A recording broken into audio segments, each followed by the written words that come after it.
राज्यांचा शेवटचा संदेश काय होता तो शोधण्यासाठी या शूर योद्ध्याने प्रवास सुरू केला. राजांच्या देहाचा कणकण पेटून घाला. राजांच्या देहातून दिव्यकरण बाहेर पडत होते. जणू वारा राजांच्या देहाशी झुंबाझुंबी करीत होता. निदान तसे भासवीत तरी असावा मोगली सैन्यास, पण हाच वारा राजांचा दिव्य संदेश घेऊन जात राहिला. हिंदुत्वाची ज्योत तेवत ठेवा. मराठी राजांची, मराठी स्वराज्याची अस्मिता जपा. पृथ्वीच्या अंतापर्यंत ही ज्योत तेवत राहिली पाहिजे. हा वाराच मराठ्यांचा सांगणार. माणसानं कसं वागायचं, कसं जगावं.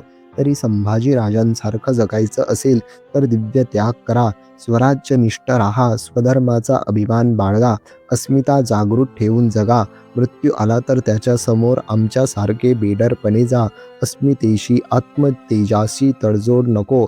आमिषास बळी पडायचे नाही. विकले जायचे नाही. धर्माबाबत तडजोड नाही. ज्या धर्मात जन्माला आला तोच आपला धर्म. हिंदू म्हणून जन्माला आलात तर हिंदू म्हणून मृत्यू पत्करण्यात आनंद आहे. हे एक दिव्य आहे. धर्मासाठी अग्निदिव्यासमोर जा. मृत्यू कसपटा समान माना. मृत्यूलाच वरदान बना. अस्मिता, स्वाभिमान, आत्मतेज म्हणजे संभाजीराजे.